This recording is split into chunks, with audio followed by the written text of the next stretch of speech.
খুনি, হত্যাকারী, তুই আমার মারে মারছিস। সাবধানে কথা বলবি। তুই বড় বোন হইছত দেখা যা ইচ্ছা তা করবি, যা ইচ্ছা তা বলবি, আমি সহ্য করে নেবো। আর তুই কি বললি? আমি খুনি? আরে খুনি তো তুই। আমার মারে খুনের দায়ে তুই জেল খাইতে আসছস, আর আইসা আমাকে বলতেছ আমি খুনি। খুব নাটক পারস তুই, অনেক ভালো নাটক পারস তুই।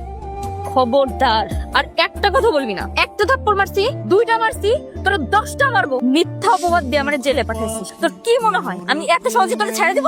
নিজের মারে খুন করিস সম্পত্তির লোভে। নরপিশাচ কোথাকার। আপনি না ওই মুখে বড় বড় কথা বলেন না তো।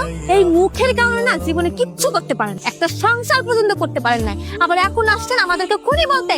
আমরা খুন করি না, আপনি খুন করছেন। চুপ। খবরদার তুই আর একটা কথা বলবি না। তুই যত নষ্টের মুখ, তোর জন্য আমার ভাইটা নষ্ট হয়েছে।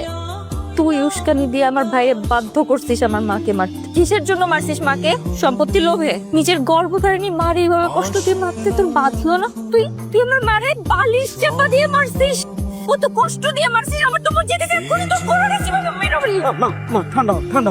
আচ্ছা মা, ওই যে তোর মারে মারছে এটার কোনো প্রমাণ আছে তোর কাছে? মাগো, খুন করলে তো কিছু না কিছু প্রমাণ থাকে। প্রমাণ না থাকলে আমরা কেমনে কমু কত? প্রমাণ থাকলে আমরা বিশ্বাস করতাম। মাগো, যদি প্রমাণ তোমার কাছে না থাকে, আজকালকার তো মানুষজন প্রমাণ ছাড়া কিছু বিশ্বাস করে না। তোমার কাছে যদি কোনো প্রমাণ থাকে তাহলে সেটা সবাই দেখাই দাও। হ্যাঁ, দেখা যাও। আপনাদের কি মনে হয় চাচা, একটা বছর জেল খেটে আমি কোনো প্রমাণ ছাড়া এখানে আসছি? আচ্ছা, আপনার কাছে যদি প্রমাণ থাকে আপনি প্রমাণটা দেখান।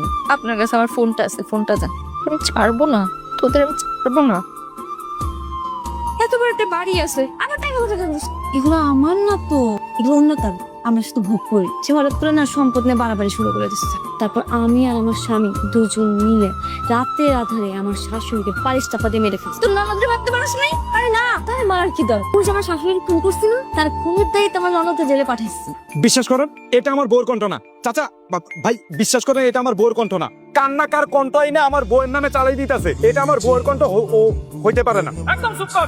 আজকে ভাইসো সেগুলা আমরা কি তোর বউয়ের কণ্ঠ বুঝি না? এটা তোর বউয়ের মুখের কথা। এটা না, আমি অন্তত পক্ষে বিশ্বাস করি না এটা আমার বউয়ের কণ্ঠ হইতে পারে না। হ্যাঁ, এটা তোর বড়ি কণ্ঠ।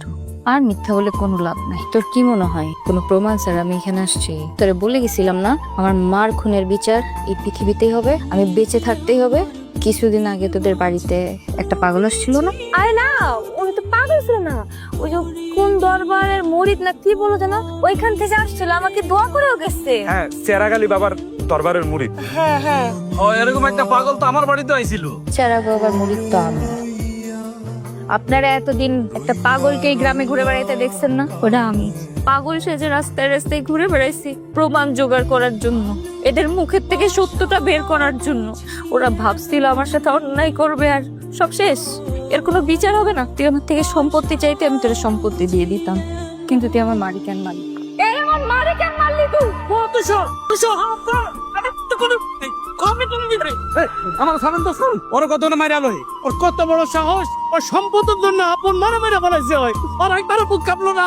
এইসব কুলাঙ্গাররা যদি বুঝতোই তাহলে তো হইতোই।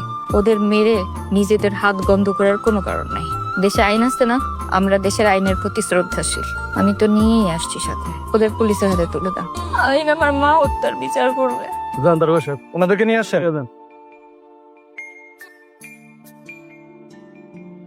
মারে, এখন কি করবি তুই? জানি না চাচা, আমার যে কি করা উচিত আমি কিছুই জানি না। এটা তুই কি কইতাছস? আরে এই বাড়িতে তোর বাড়িতে তুই থাকবি। কেমনে থাকবো চাচা? এই বাড়ি আমি কেমনে থাকবো? যে বাড়ি আমার মা নাই, যে বাড়ি আমি আমার মারে বাঁচাইতে পারি, ওই বাড়ি আমি কেমনে থাকবো?